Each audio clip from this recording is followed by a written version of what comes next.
Thanks, Glenn, and thanks, Quan. Really a pleasure to be down here, and I'll try to get the mic decently worked out. Yeah, let's try. Is this? Oh, that's better. I can. All right. Well, I'm Alexei Laushkin, Vice President for the Evangelical Environmental Network, and so I get all your faith-based questions, the Pope, anything. I'm going to cover a lot of ground, so I ask for your prayers, your indulgences, whatever faith tradition you're a part of as we work through some of these things. But being evangelical and representing a pro-life conservative community, I'm sure that there's not a ton of evangelicals coming into Democratic Party gatherings. So I thought I'd spend at least a minute or two to talk about that and then get into the climate piece.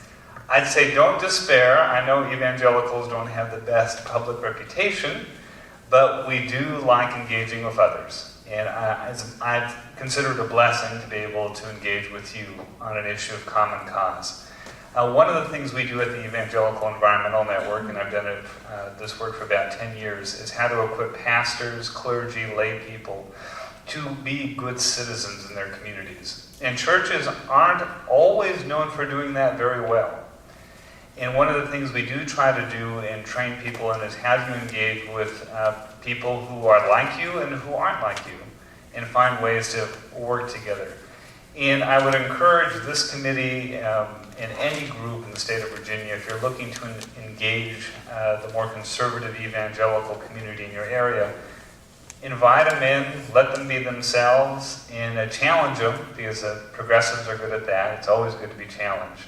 But I think there is a lot of opportunity, even in the age we live in, to build common cause and to see significant relationships and partnerships develop around really key issues. And I think nothing's off limits, whether it's issues around children or the family or LGBT issues. I think there are opportunities to build better relationships. And I know, at least in terms of our ministry, we're committed to doing that, to make sure that pastors who are engaged with us aren't doing so in a partisan way, but feel comfortable engaging with people of diverse backgrounds and doing that well. And I know I say that realizing the evangelical community really isn't known for that. But at least you can say, well, I met one evangelical who is trying. So I appreciate your prayers. I want to talk a little bit about what we do, who we are, and a little bit about the papal encyclical. How many of you heard the Pope's coming out with a big statement on climate change?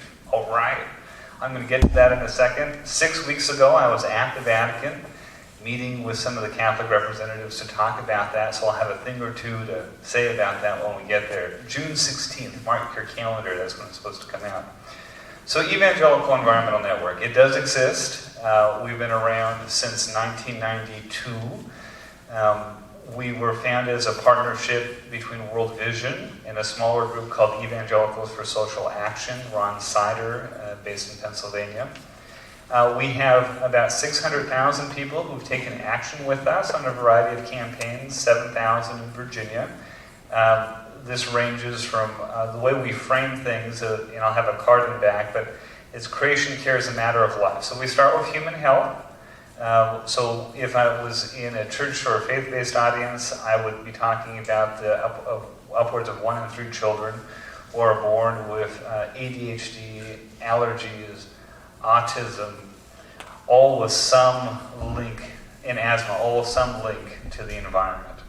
And that's a huge change than from 2 generations ago. The number right now is 1 in 63 are born somewhere on the autistic scale. And there are countries in the world today for whom that's not even an issue. So we know it has to do with how we regulate our products, what sort of toxins or low-dose exposure people are exposed to. For instance, one thing that we're working on right now is the Toxins and Substances Act, which was updated in 1976. And they have not updated how toxins are regulated and they don't do studies on what's out in the marketplace today. It's a huge issue. It's a huge human health issue.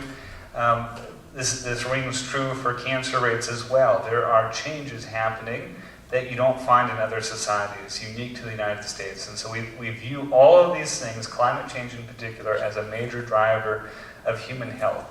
One thing I feel more comfortable talking about, and this will relate to how we talk about the environment, is I think while evangelical Christianity's reputation has gone down in society, Jesus is still doing okay. So that's good. So one of the things Jesus says is, he talks about either being hot, not being lukewarm. Don't be cold or hot. This is in the book of Revelation. It's to the church in Laodicea. It's this passage that says, I wish that you were either on fire for me or cold and not indifferent. And what I say to faith-based audiences is when it comes to the environment, we're not cold. We do have some environmental laws. We're not hot. We're not where Germany is in terms of getting 70, 80% push towards renewable energy. We're lukewarm. And we're bearing the fruits of a society that's lukewarm on the environment through human health impacts. Certainly God's creatures too. If you care about God's creatures, God does too, and he loves you for it. And his people should be all about that. We're seeing those impacts around the world. And it's this lukewarmness that in the Old Testament, when you see environmental devastation, you see it's connected to God's people being pretty indifferent about loving their neighbors well and doing the right thing. That's how I tie it into the church environment. In Virginia, we've been very involved with Glenn and Quan and some of those same circles, wanting to push the governor to do more. And the governor talks a great game. The actions aren't quite there.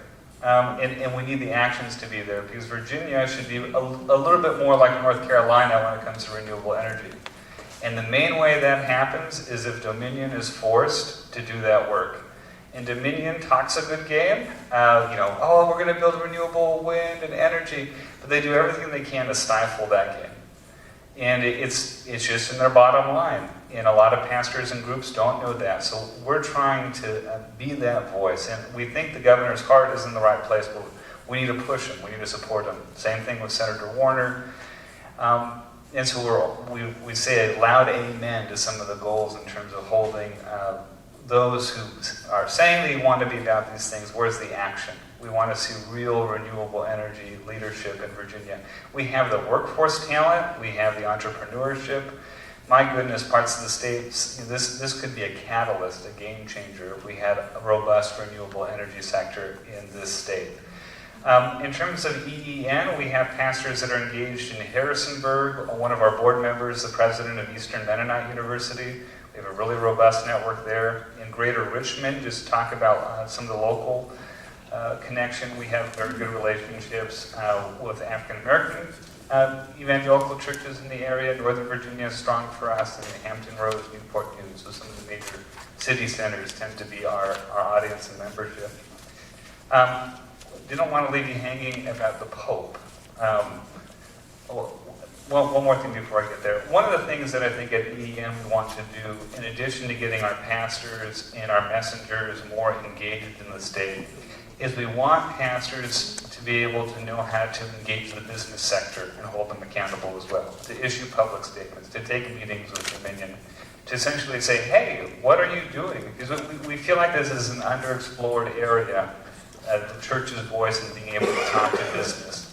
And say, hey, we believe in good business as well, but we also believe that we're under an obligation to be good stewards. And so where does that intersect for what we're doing? I'll end just with the papal encyclical coming out June 16th. The title, Praise of Creation, is taken from the Canticles of St. Francis. Earlier this year I was also able to be in Assisi, so that was neat in the year of St. Francis. The Vatican itself is going to be very robust, very, very robust in pushing for an international climate deal. When the Pope comes here in the fall, climate change is on the agenda. The Speaker of the House probably didn't know that. It's going to be there. He's going to talk about it. And he's going to talk about Cuba as well, the relationship that the Vatican was very involved with being a backdoor channel between the United States and Cuba. So that will be a major push. But in the background of all of this for the Catholic world is the Global Synod on the Family, which has to do with changes in how the Catholic Church teaches about the family. If you really follow Catholic stuff, that was kind of how he started out as papacy. So all these, he'll be talking about that, I'm sure, as well, when it comes in the fall. But the encyclical is going to be great on climate. It's going to be pushed for a deal. I think it's going to be interesting to watch the different conservative lawmakers who happen to be Catholics. How many of you saw Rick Santorum? Yeah, okay. So we expect a little bit of that. We'll be pushing back against that. We had an op-ed in the National Catholic Register talking about the importance of the human health implications and the teaching around the environment. That's how we're going to be linking those things. So it's, you hear some groups say pro-life, whole life, that includes care for the environment. That's kind of how we'll be talking about defending the papal encyclical, because we're trying to reach those conservative Catholics and evangelicals who respect the Pope, but may not be as aware about his teachings on the environment. So we're trying to help with context, which is how the Church itself, the Catholic Church, is talking about it in a big way. And then I think you will have some conservative candidates and lawmakers, hopefully, who will break ranks and say, you know what, we've heard the papal teaching, we don't necessarily agree with, we don't know enough, and honestly, a lot of them don't know enough about climate change, which is why the work we're all doing is so important. But we're hoping some of them will start making some more proactive statements, and we'll be trying to reinforce that as well. A good example of that, probably a lawmaker who's been there some time, would be someone like Lindsey Graham on the conservative side, who recently announced, is he going to stay there or not? I don't know. It's always a parlor game on these sorts of things. But I'll end with this. I'll say that the one candidate this whole cycle who's been the most pro-faith and pro-environment would be Senator Bernie Sanders. If you look at his memes and you look at what he puts out there, he quotes the Pope all the time. So when I get to a Catholic audience, I'll tell them that. They'll be pretty surprised. But happy to take some questions on anything I've said, but hopefully it gives you a bit of a flavor of where we come from.